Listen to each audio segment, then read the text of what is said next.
What happens when a girl who was told she was too weak becomes stronger than the men who doubted her? What drives someone from being the target of cruel laughter to standing among the most elite warriors in the world? This is not just a story about overcoming bullies or proving people wrong. This is about a transformation so complete, so powerful, that it rewrites everything we think we know about strength, determination, and what the human spirit can achieve when pushed to its absolute limit.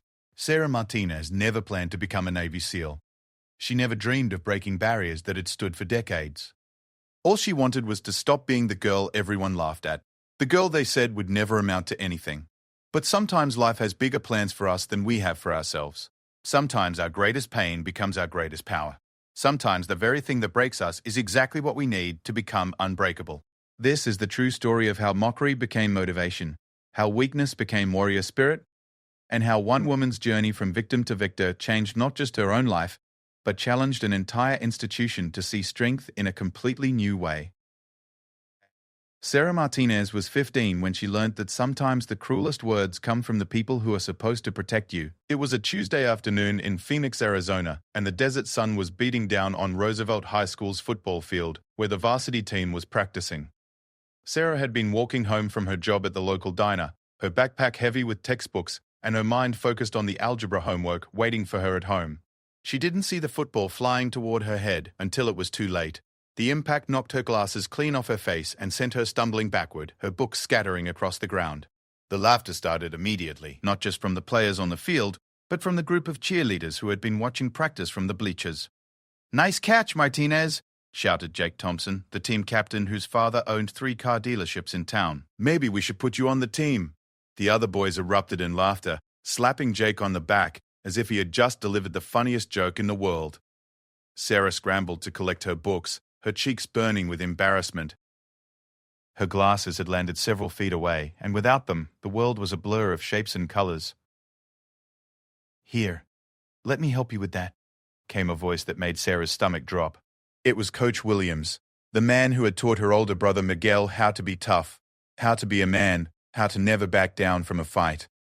Miguel had graduated 3 years ago and was now serving in the Marines, sending letters home about brotherhood and honor and never leaving anyone behind. But as Coach Williams picked up Sarah's glasses, his words cut deeper than any physical blow could have. "You know, Sarah, maybe you should stick to the kitchen. Some people just aren't built for the real world. You're too soft, too weak. Life's going to eat you alive if you don't toughen up." The worst part wasn't that he said it. The worst part was how matter-of-fact he sounded, as if he was simply stating an obvious truth that everyone already knew.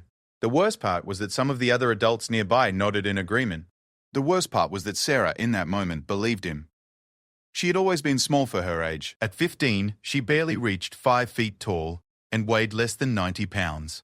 Her mother, Rosa, worked double shifts at the hospital to keep food on the table after Sarah's father had disappeared when she was 12. There wasn't money for sports or activities, or the kind of training that built confidence in young people. There was only work and school and the constant struggle to survive.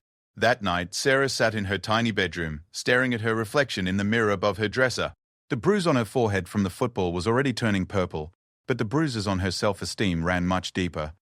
She thought about Miguel's letters, about how proud he sounded when he wrote about overcoming challenges, about pushing through pain, about becoming part of something bigger than himself. She thought about Coach Williams' words and how they echoed things she had heard her whole life. Too small, too weak, too soft, not built for the real world. She thought about her father, who had left because he said he couldn't handle the pressure of providing for a family. She thought about her mother working herself to exhaustion just to keep them afloat. But she also thought about something else. She thought about the look in Jake Thompson's eyes when he had thrown that football at her. It wasn't just cruel humor. It was something darker. It was the look of someone who enjoyed causing pain, who felt powerful when others felt powerless. It was the look of someone who had probably never faced real adversity in his life, never had to wonder where his next meal was coming from, never had to watch his mother cry from exhaustion. In that moment, something shifted inside Sarah Martinez. It wasn't dramatic or cinematic.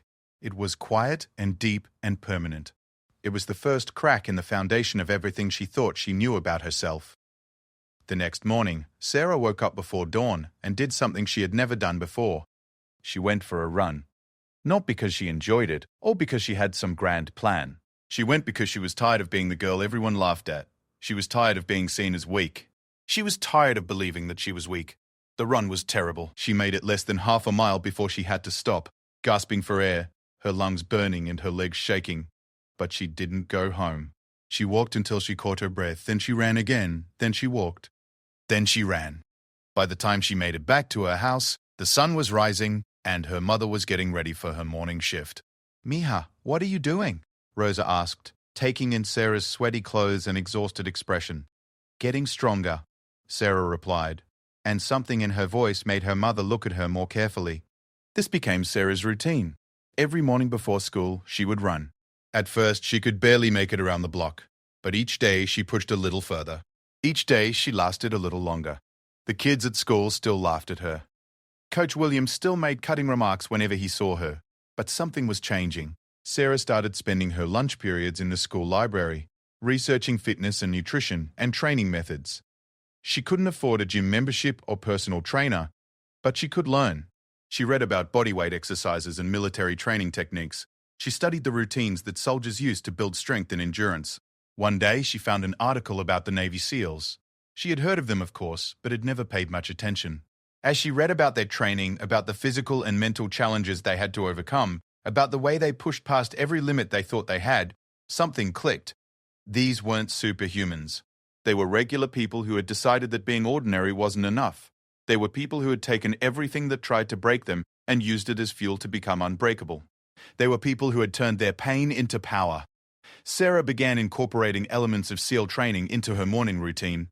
Push-ups until her arms gave out, sit-ups until her stomach cramped, squats until her legs trembled. She did it all in the privacy of her backyard, where no one could see her struggle, where no one could laugh at her failures. The changes didn't happen overnight. For months, Sarah continued to be the target of cruel jokes and dismissive comments. But something was different now. When Jake Thompson made another cutting remark about her size, Sarah didn't crumble. When Coach Williams suggested she wasn't built for the real world, Sarah simply stared back at him with steady eyes. She was still small. She was still quiet. But she was no longer weak. The first time anyone noticed the change was during a mandatory fitness test in gym class. Mr. Peterson, the gym teacher, had always been fair but unimpressed with Sarah's athletic abilities. She had consistently scored in the bottom percentile for every physical fitness category. But when Sarah stepped up to the pull-up bar that spring morning, something was different.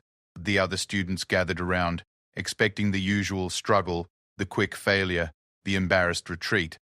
Instead, Sarah gripped the bar, took a deep breath, and pulled herself up once, twice, 3 times, 4. By the time she reached her 10th pull-up, the laughter had stopped. By the time she reached 15, the gym had gone completely quiet. When she finally dropped from the bar after 22 pull-ups, Mr. Peterson was staring at her with a mixture of shock and respect. "Where did that come from, Martinez?" he asked. "Practice," Sarah replied simply. That was the moment Sarah Martinez realized that everything Coach Williams had told her about being too weak for the real world was wrong. She wasn't too weak. She had just been undertrained. She wasn't too soft. She had just been unprepared. She wasn't built wrong for the real world. The real world had just been waiting for her to build herself right, but this was only the beginning. The real test was still coming. The real challenge would push her further than she had ever imagined possible. The real transformation would require her to lose everything she thought she knew about herself and become someone entirely new. As Sarah walked home from school that day, she passed the football field where it had all started.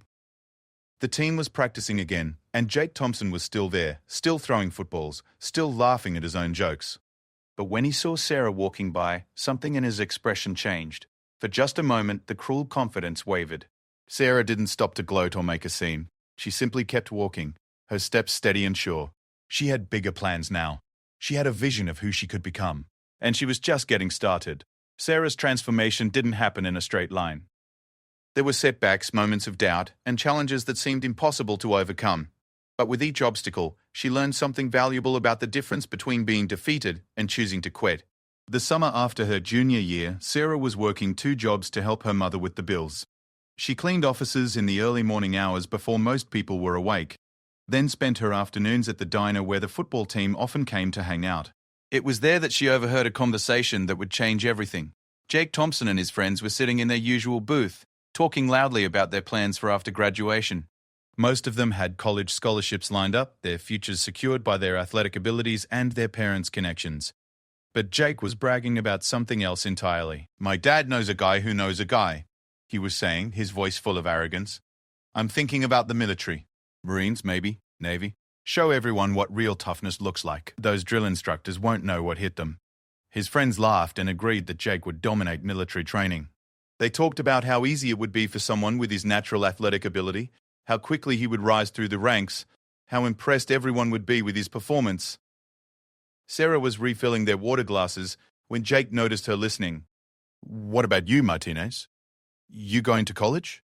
Or are you going to spend your whole life waiting tables?"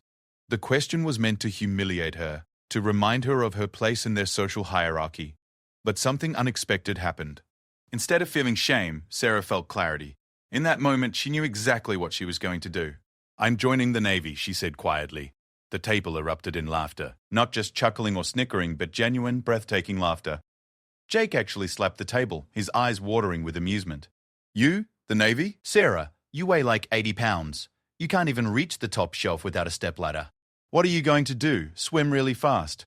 More laughter. Other customers in the diner were turning to look. Sarah's manager was frowning from behind the counter, clearly concerned about the disturbance, but Sarah didn't back down. "Maybe I will," she said, her voice steady despite the humiliation burning in her chest. "Oh, this is rich," Jake continued, wiping his eyes. "And let me guess, you're going to be a Navy SEAL, right?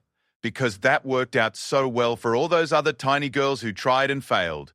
Sarah looked him directly in the eyes. "We'll see." That night, Sarah called the Navy recruiting office in Phoenix. The recruiter, Chief Petty Officer Marcus Johnson, was professional but direct. He explained the requirements, the training, the commitment involved. When Sarah mentioned her interest in special operations, specifically the SEALs, there was a long pause. "Miss Martinez," he said carefully, "I have to be honest with you. The physical standards for SEAL training are extremely demanding.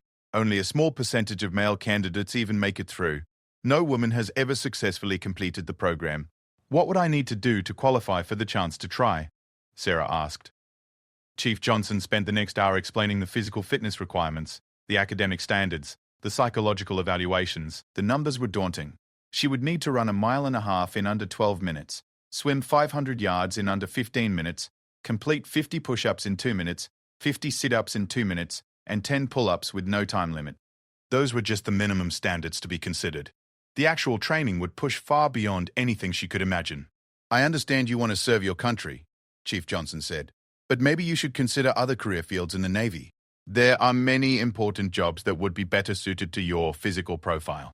Sarah thanked him for his time and hung up the phone. Then she sat down and created a training plan that would have impressed a professional athlete. She woke up at 4 a.m. every morning and ran.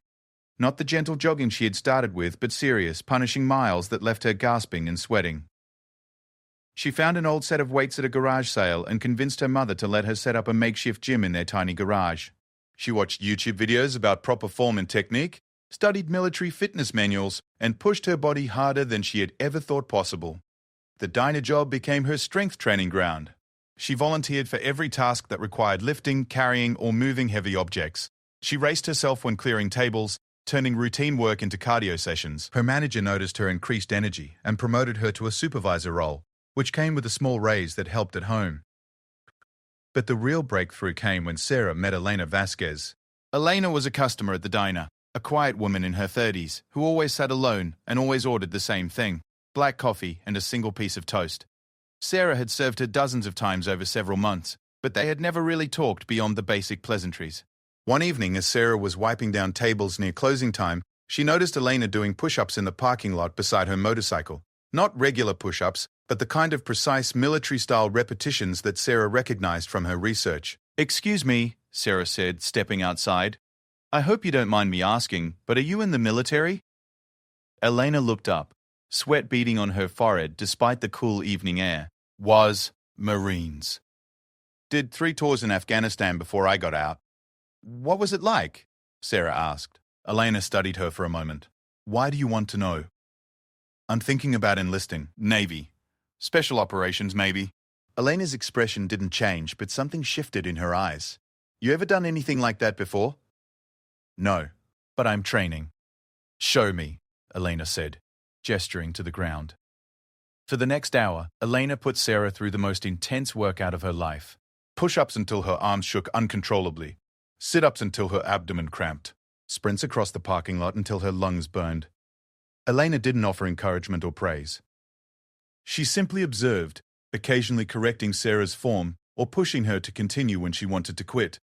When it was over, Sarah lay on the asphalt, completely exhausted but strangely exhilarated. "You've got heart," Elena said finally. "But you're nowhere near ready for what you're talking about." SEAL training isn't just about being physically fit, it's about being mentally unbreakable. It's about functioning when your body is screaming at you to quit, when your mind is telling you it's impossible, when everyone around you thinks you don't belong there. Helena paused, looking at the sunset painted across the desert sky. But that doesn't mean you can't get there. It just means you need to understand what you're really signing up for. From that night forward, Elena became Sarah's unofficial mentor. 3 times a week, she would meet Sarah in the diner's parking lot after closing time. Elena's workouts were brutal, designed not just to build physical strength, but to simulate the kind of mental pressure that would come with military training. Elena would make Sarah do burpees while shouting discouraging comments at her. She would time her runs and then tell her she was too slow, too weak, too small. She would push Sarah to the point of exhaustion and then demand more. "This isn't about being mean," Elena explained, after a particularly grueling session. "This is about inoculation. If you can't handle someone telling you you're not good enough when you're safe in a parking lot with someone who's actually trying to help you succeed, how are you going to handle it when drill instructors are doing everything in their power to break you down?" Sarah began to understand that physical fitness was only one piece of the puzzle. The real challenge would be mental.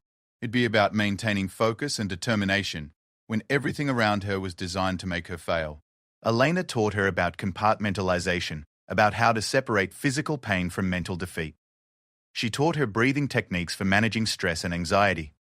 She taught her how to set micro-goals during difficult challenges, focusing on the next rep or the next step rather than the overwhelming whole. Most importantly, Elena taught her about the mindset that separated those who succeeded from those who quit. "Everyone who shows up for SEAL training is physically capable," Elena explained. "The people who make it through aren't necessarily the strongest or the fastest. They're the ones who decide, before they even start, that failure is not an option. They're the ones who understand that pain is temporary, but quitting lasts forever." As Sarah's senior year progressed, the changes in her were becoming impossible to ignore. She had gained 20 pounds of muscle while maintaining her speed and agility. Her confidence had transformed from quiet determination to visible presence. When she walked down the hallways at school, people moved out of her way not because they were afraid of her, but because they could sense the focused energy that surrounded her. Jake Thompson and his friends had stopped making jokes about her military ambitions. Partly because Sarah no longer reacted to their taunts, but mostly because those taunts were beginning to sound hollow, even to them. Sarah's transformation was visible proof that dedication and hard work could overcome natural advantages.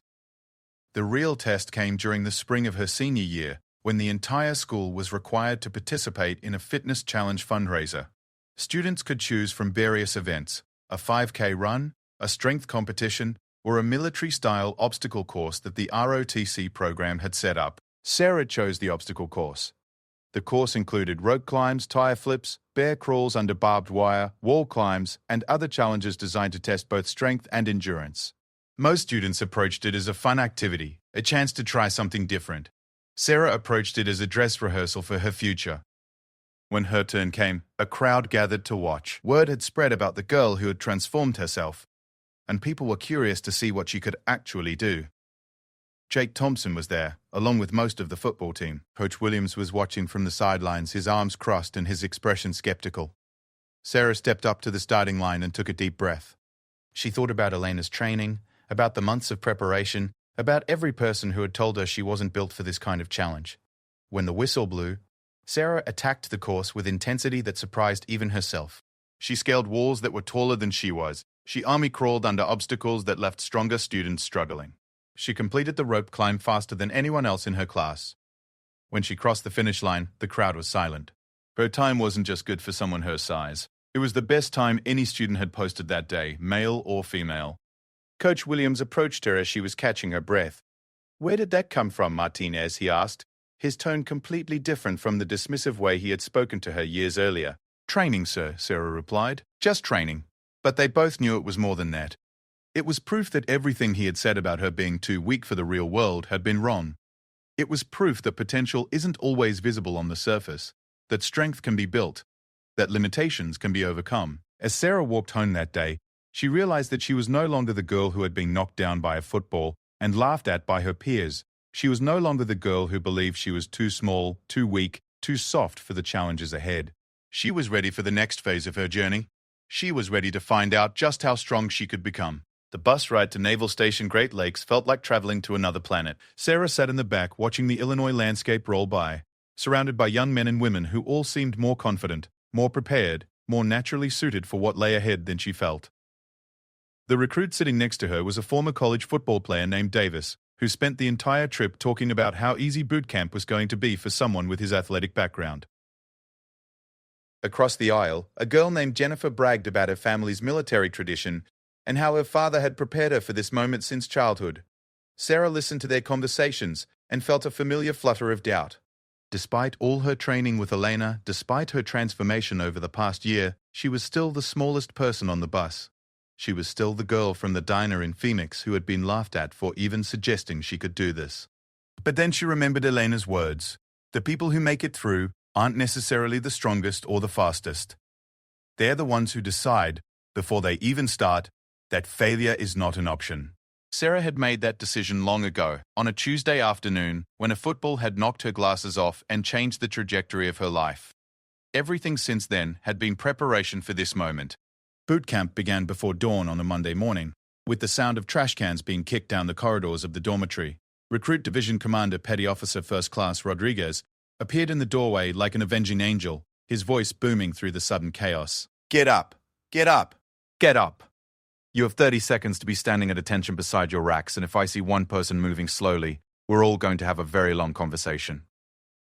Sarah's body reacted before her mind fully processed what was happening.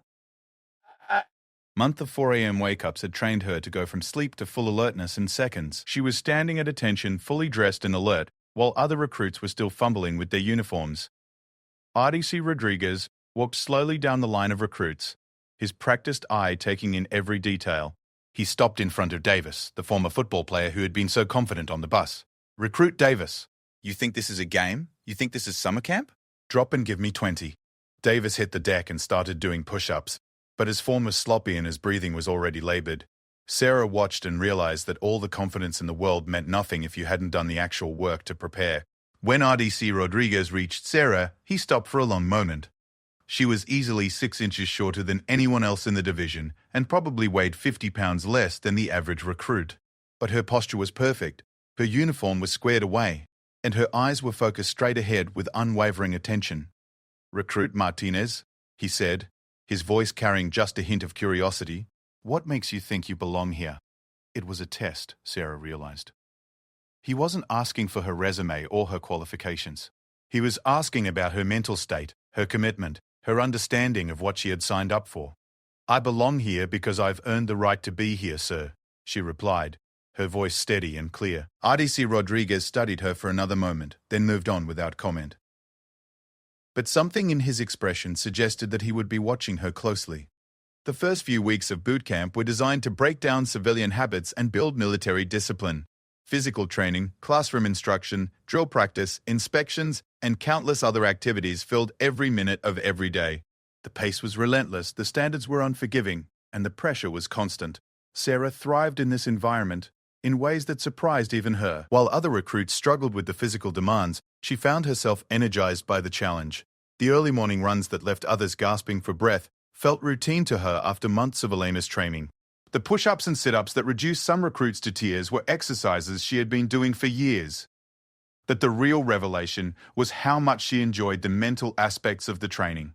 Learning about naval history and tradition, studying shipboard procedures and military protocol, understanding the principles of leadership and teamwork, Sarah absorbed everything with an intensity that impressed her instructors. The first major challenge came during the third week, with an exercise called the Battle Station Simulation. Recruits were divided into teams and given a series of increasingly difficult scenarios to solve under extreme time pressure. The scenarios were designed to test not just individual capabilities, but how well the team could function under stress. Sarah's team was led by Jennifer, the recruit whose father had supposedly prepared her for military life. Jennifer had appointed herself the natural leader based on her family background and had spent weeks positioning herself as the most qualified person in the division.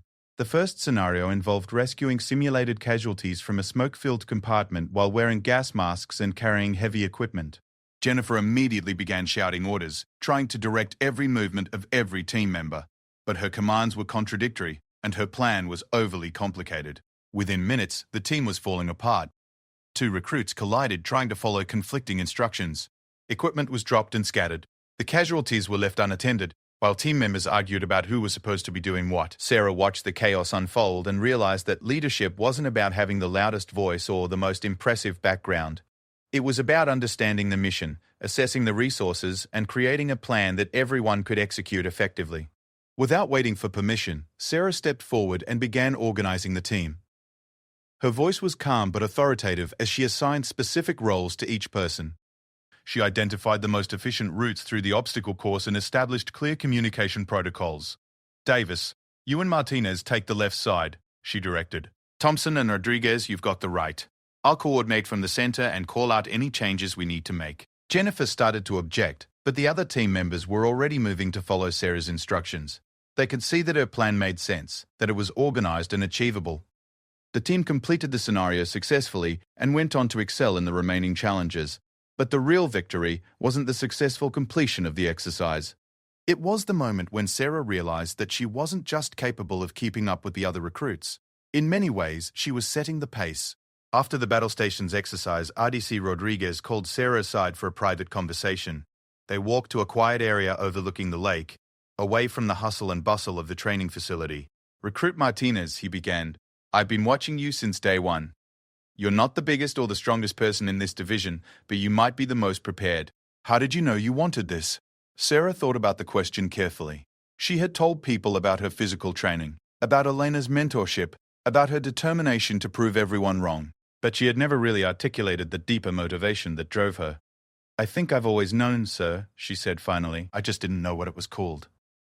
I've always been drawn to challenges that seem impossible, to situations where people say it can't be done. Not because I want to prove them wrong, but because I want to prove that the impossible is just another word for unprepared." RDC. Rodriguez nodded, slowly.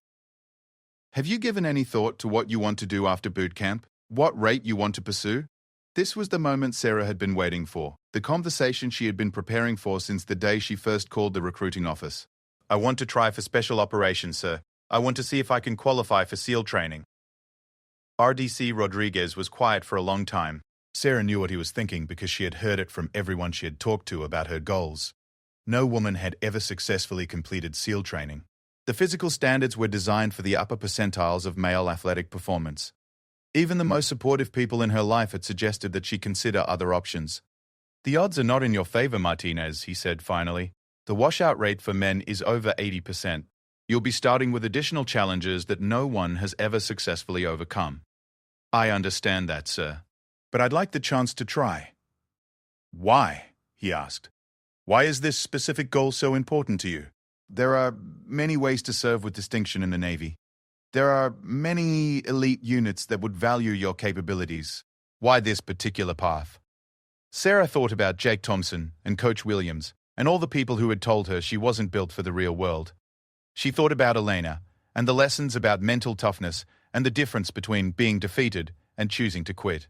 She thought about her brother Miguel and the pride in his letters when he wrote about becoming part of something bigger than himself. "Because it's the hardest thing I can think of to do, sir. And I want to know how hard I can push myself. I want to know what I'm really capable of when everything inside me is screaming to quit." RDC Rodriguez studied her for a moment, then made a decision that would change the course of her life. "I'll make some calls," he said. "I can't promise anything, but I can make sure the right people know about your performance here. The rest will be up to you." The remaining weeks of boot camp passed quickly. Sarah continued to excel in every area of training, earning the respect of her fellow recruits and the admiration of her instructors. She graduated first in her class, earning the honor of being selected as the recruit division commander for graduation ceremonies. As Sarah stood at attention in her dress uniform, Watching her family in the audience and feeling the weight of her new responsibility as a sailor in the United States Navy, she realized that this was just the beginning. Boot camp had been about proving that she belonged. The next phase would be about discovering how far she could go. After graduation, Sarah had 2 weeks of leave before reporting to her first duty station. She spent the time at home in Phoenix, visiting with family and friends, sharing stories about her experiences, and preparing for the next challenge. Elena met her at the diner on her last night in town. They sat in the parking lot where they had spent so many hours training, watching the sunset paint the desert sky in brilliant shades of orange and red. I'm proud of you, Elena said simply. But you know this is where it gets really difficult, right? Boot camp was about learning to be a sailor. What comes next is about learning to be a warrior. I know, Sarah replied, but I'm ready. No, Elena said with a slight smile. You're not ready. No one is ever ready for what you're about to face, but you're prepared, and that's going to make all the difference. As Sarah boarded the plane that would take her to her next assignment, she carried with her the lessons she had learned and the confidence she had earned. She was no longer the girl who had been knocked down by a football and laughed at by her peers. She was no longer the girl who believed that her size determined her potential. She was Seaman Martinez, United States Navy, and she was just getting started. The invitation to try out for SEAL training came 6 months after Sarah's first deployment aboard the USS Monterey. She had spent those months proving herself in every aspect of naval service, earning commendations for her performance during combat operations in the Persian Gulf, and establishing herself as one of the most reliable sailors in her division. The letter was brief and official, requesting her presence at Naval Special Warfare Command for pre-selection evaluation. It didn't guarantee anything except the opportunity to attempt something that had never been done before by someone like her. Sarah's commanding officer, Lieutenant Commander Patricia Hayes, called her into her office the day after the letter arrived. Commander Hayes was a no-nonsense officer who had served in multiple combat deployments and commanded the respect of everyone under her authority. Martinez, she began, her tone serious but not disapproving. I understand you've been given an opportunity that a lot of sailors would consider the chance of a lifetime. Yes, ma'am. I've also been asked to provide an assessment of your readiness for this particular challenge. Commander Hayes paused, studying Sarah's personnel file. Your performance aboard this ship has been exceptional. Your fitness scores are in the top 1% of all sailors.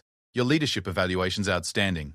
But I need to ask you a direct question, and I need an honest answer. Sarah waited, her attention focused completely on her commanding officer. Why do you want this? And don't give me the standard answer about serving your country or pushing yourself to excel. I want to know what's driving this specific goal. Sarah had been asked this question many times over the past year, by recruiters and instructors and fellow sailors. But she had never been asked by someone whose opinion carried this much weight, by someone who would play a direct role in determining whether she got the chance to try. Ma'am, I've spent my whole life being told what I couldn't do because of my size, my background, my gender. Not in a malicious way, most of the time. People were just being realistic about the limitations they saw. But I've learned that most limitations aren't real. They're just assumptions that haven't been tested. Sarah paused, organizing her thoughts carefully. SEAL training represents the ultimate test of those assumptions. It's the most difficult challenge I can think of, and it's been designed specifically to eliminate people who aren't absolutely committed to succeeding. I want to know if my commitment is stronger than the obstacles I'll face. I want to know if everything I've learned about mental toughness and physical preparation is enough to overcome what everyone says is impossible. Commander Hayes listened without interruption, then made notes in Sarah's file. One more question. What happens if you fail? What happens if you wash out of training and have to return to regular naval service? How will you handle that disappointment? Failure is not an option for me, ma'am. But if it happens, I'll accept it and move forward. The attempt itself will teach me things about myself that I can't learn any other way. Whether I succeed or fail, I'll be a better sailor and a better person for having tried. Commander Hayes signed something in the file and closed it. I'm recommending you for selection, Martinez. Don't make me regret it. 2 weeks later, Sarah found herself standing on the beach at Naval Amphibious Base Coronado, looking out at the Pacific Ocean and trying to comprehend what she was about to attempt. The pre-selection evaluation would last 5 days and would test every aspect of physical and mental preparation. Only candidates who passed would be invited to begin the actual training program. Sarah was the only woman in a group of 47 candidates. The men ranged in age from 19 to 32 and came from every branch of military service. Some were fresh from boot camp, others were experienced special operations personnel looking to join the SEALs. All of them were in exceptional physical condition. All of them had excelled in their previous assignments. and all of them were convinced they had what it took to succeed. The first test was a physical fitness evaluation that went far beyond the basic requirements. Candidates had to complete a series of timed events: swimming, running, push-ups, sit-ups, and pull-ups. But these weren't just about meeting minimum standards. They were about demonstrating the kind of performance that suggested a candidate could handle the much more intense training that would follow. Sarah completed every event within the target times, but she was acutely aware that several of the male candidates significantly outperformed her in categories that emphasized pure strength and size. The instructors made notes but offered no feedback or encouragement. Their job was to observe and evaluate, not to motivate or support. The second day brought the first real surprise. Instead of more physical challenges, candidates were taken to a classroom for psychological evaluation and academic testing. Sarah had expected this to be the easy part, but she quickly realized that the mental aspects of SEAL selection were designed to be just as challenging as the physical demands. The psychological evaluation included scenario-based questions that tested decision-making under extreme stress. Candidates were presented with impossible situations and asked to choose the best course of action when all the options led to significant risk or loss. The academic testing covered everything from advanced mathematics to tactical analysis to problem-solving under time pressure. Several candidates struggled with the academic requirements. These were men who could easily outrun or outlift Sarah, but who had focused entirely on physical preparation without developing the intellectual capabilities that elite military operations demanded. The third day was water-based training. Candidates had to demonstrate swimming proficiency in various conditions, including night swimming, swimming in full gear, and underwater breath-holding exercises. This was where Sarah's size became an advantage rather than a limitation. Her smaller body required less oxygen and moved more efficiently through the water than larger candidates. She completed the underwater swim requirements on her first attempt, while several of the stronger candidates struggled with the breath-holding demands. For the first time since arriving at Coronado, Sarah felt like she was not just keeping up, but potentially excelling. The fourth day brought team-based challenges. Candidates were divided into small groups and given complex missions to complete under extreme time pressure. The scenarios were designed to test leadership, communication, creativity, and the ability to function effectively as part of a team when everyone was exhausted and stressed. Sarah's group was tasked with rescuing simulated hostages from a compound while dealing with equipment failures, communication breakdowns, and constantly changing mission parameters. The candidate who had been appointed as team leader was a former Army Ranger who immediately began issuing commands based on his previous training and experience, but his approach was too rigid, too focused on following established procedures rather than adapting to the unique challenges of the scenario. Within minutes, the team was falling behind schedule and struggling to coordinate their actions. Sarah recognized the problem and began quietly making suggestions that helped the team adapt their strategy. She didn't challenge the appointed leader directly, but she offered solutions that he could implement as his own decisions. Her approach was collaborative rather than competitive, focused on mission success rather than personal recognition. The team completed their scenario successfully, and during the debrief, several team members specifically mentioned Sarah's contributions. The instructors made more notes but remained poker-faced about their evaluations. The final day was designed to test individual mental toughness and determination. Candidates were subjected to stress positions, sleep deprivation, cold exposure, and constant psychological pressure from instructors who were specifically trained to find each person's breaking point. This was where Sarah's years of preparation with Elena proved most valuable. She had been conditioned not just to endure physical discomfort, but to maintain mental clarity and emotional control when everything in her environment was designed to break her down. While other candidates became increasingly agitated and unfocused as the stress increased, Sarah seemed to become calmer and more determined. She had learned to compartmentalize pain and distraction, to focus on the mission rather than the discomfort, to draw energy from challenges rather than being depleted by them. When the evaluation was finally over, candidates were dismissed with instructions to wait for notification about whether they would be invited to continue. Some would receive rejections within days, others might wait weeks for a response. There was no way to know how the evaluations had gone or what criteria the instructors were using to make their decisions. Sarah returned to regular duty aboard the Monterey, continuing her normal responsibilities while trying not to think about the selection process. She had given everything she had during the evaluation, and she knew that worrying about the outcome wouldn't change anything. 3 weeks later, she received a phone call from a chief petty officer at Naval Special Warfare Command. "Seaman Martinez, this is Chief Patterson. Are you still interested in SEAL training?" Yes, Chief. Absolutely. Report to Coronado on Monday morning at 0500. Bring everything on the gear list we're sending you, and be prepared for the most difficult 6 months of your life. Do you understand? I understand, Chief. Thank you. Don't thank me yet, Martinez. Thank me if you make it through. When Sarah hung up the phone, she realized that her hands were shaking. Not from fear, but from excitement and anticipation. She had been given the chance she had been working toward for years. She had earned the right to attempt something that no woman had ever accomplished. The next phase would test everything she had learned about herself. Everything she believed about the power of preparation and determination. Everything she thought she knew about the difference between limitations and excuses. As Sarah packed her gear and prepared to report to Coronado, she thought about the girl she had been 3 years ago. The girl who had been knocked down by a football and told she wasn't built for the real world. That girl would never have believed this moment was possible. But that girl hadn't understood yet that the real world doesn't care about your size or your background or what other people think you can't do. The real world only cares about what you're willing to do when no one is watching, what you're willing to sacrifice to achieve your goals, and how badly you want something that everyone says is impossible. Sarah Martinez was about to find out exactly how badly she wanted it. Basic underwater demolition/SEAL training began at 5 a.m. on a Monday morning in September, with a simple statement from Instructor Key Chief Petty Officer David Morrison. Look to your left. Look to your right. Statistically, only one of the 3 of you will be here at graduation. Your job is to make sure that one person is you.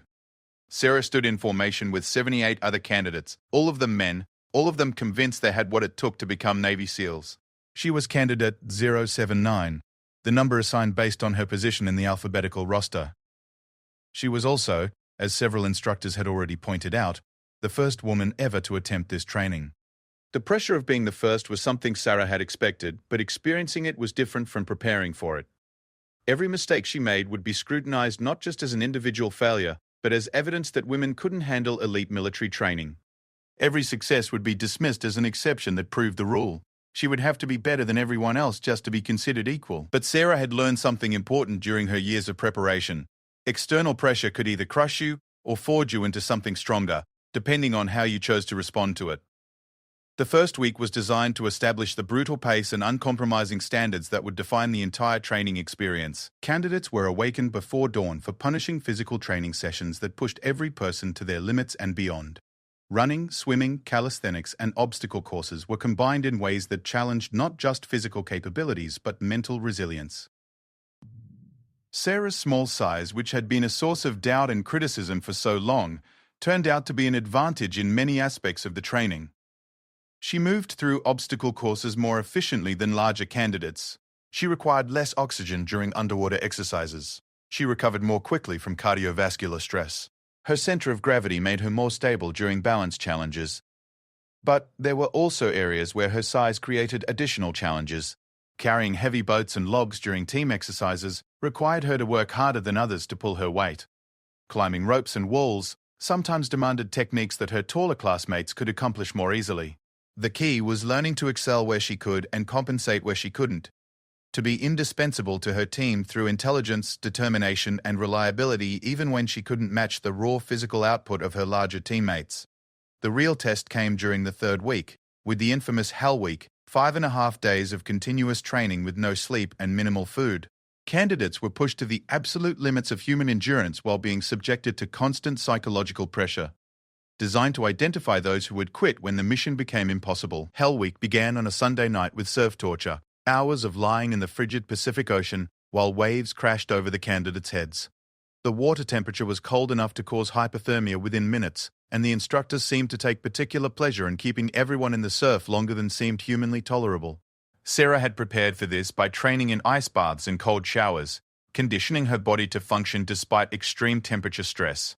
While other candidates began shivering uncontrollably and struggling to maintain focus, Sarah remained alert and responsive to commands. But the real challenge wasn't the cold. It was the sleep deprivation combined with constant physical demands and unrelenting psychological pressure. By Wednesday, candidates were hallucinating from exhaustion. Simple tasks like tying knots or following basic instructions became monumentally difficult. This was where Sarah's mental training proved most valuable. Elena had taught her to compartmentalize suffering, to separate physical discomfort from mental defeat. She had learned to function when her body was screaming for rest, when her mind was foggy from fatigue, when every instinct told her to quit. The breaking point came on Thursday morning during a boat-carrying exercise. Candidates were divided into teams of 6 and required to carry heavy inflatable boats over their heads for miles across the beach. The boats were designed to be almost impossible for 6 people to manage, especially when those people had been awake for 4 days straight. Sarah's team was struggling. 2 candidates had already quit, leaving 4 people to carry a boat designed for 6. The remaining team members were larger and stronger than Sarah, but they were also more affected by the sleep deprivation and constant stress. The team leader, a former college football player named Stevens, was becoming increasingly frustrated with their slow pace and sloppy teamwork. He began shouting at the other team members, blaming them for every mistake and setback. "Martinez," he yelled as they struggled with the boat, "you're not pulling your weight. We're failing because you can't keep up." It wasn't true, and everyone on the team knew it. Sarah had been performing consistently despite being the smallest team member, but Stevens needed someone to blame for his own inability to lead effectively under stress. The accusation stung, not because it was accurate, but because it echoed every doubt Sarah had ever had about herself. Every criticism she had heard about being too small, too weak, too different to succeed. For a moment, Sarah felt the familiar flutter of self-doubt. Maybe Stevens was right. Maybe she was holding the team back. Maybe this had been a mistake from the beginning. But then she remembered something Elena had told her years ago. The people who make it through aren't the ones who never doubt themselves. They're the ones who feel the doubt and keep moving anyway. Instead of arguing with Stevens or defending herself, Sarah focused on the mission. She adjusted her position under the boat to provide better leverage. She began calling out pace and direction, helping the team move more efficiently. She took on additional responsibilities to compensate for the team members who were struggling most with the fatigue. Gradually, the team's performance improved. Their pace increased. Their coordination became smoother. They began completing their assigned tasks within the required time limits. By Friday morning, only 43 candidates remained from the original 79. Stevens had quit during the night, overwhelmed by the combination of physical exhaustion and leadership pressure. 2 other members of Sarah's team had also dropped out, unable to continue despite having significant size and strength advantages. Sarah was still there, exhausted, battered, and pushed beyond anything she had ever experienced, but still there. When Hell Week finally ended on Friday afternoon, the surviving candidates were given 12 hours to sleep before regular training resumed. As Sarah collapsed onto her bunk, she realized that she had crossed the threshold. She had proven to herself and everyone watching that she could endure the worst the instructors could deliver. But Hell Week was only the beginning. The remaining months of training would test every skill required of a Navy SEAL: combat diving, demolitions, weapons training, small unit tactics, survival techniques, and advanced physical conditioning. Each phase brought new challenges and new opportunities to fail. The academic requirements were demanding, covering everything from underwater physics to battlefield medicine to foreign languages. The practical skills testing required mastery of complex techniques under extreme pressure. Sarah approached each challenge the same way she had approached everything since the day she decided to transform herself, with meticulous preparation, unwavering focus, and the understanding that her margin for error was smaller than everyone else's. During the diving phase, she spent extra hours in the pool mastering buoyancy control and underwater navigation. During weapons training, she practiced until she could field strip and reassemble equipment blindfolded. During survival exercises, she studied every manual and technique until she could perform better than instructors expected. The other candidates began to take notice. Initially, some had been skeptical or dismissive of her presence in the training, but as week after week passed and Sarah continued to excel, their attitudes shifted from doubt to respect to genuine admiration. Martinez became known as the candidate who was always prepared, always reliable, always willing to help teammates succeed. When others struggled with academic material, they came to her for tutoring. When teams needed someone who would never quit during difficult exercises, they wanted her as a member. The instructors noticed too. They began using Sarah as an example of proper preparation and mental toughness. Not because she was the strongest or the fastest, but because she exemplified the qualities that made effective special operations personnel: intelligence, adaptability, persistence, and absolute commitment to mission success.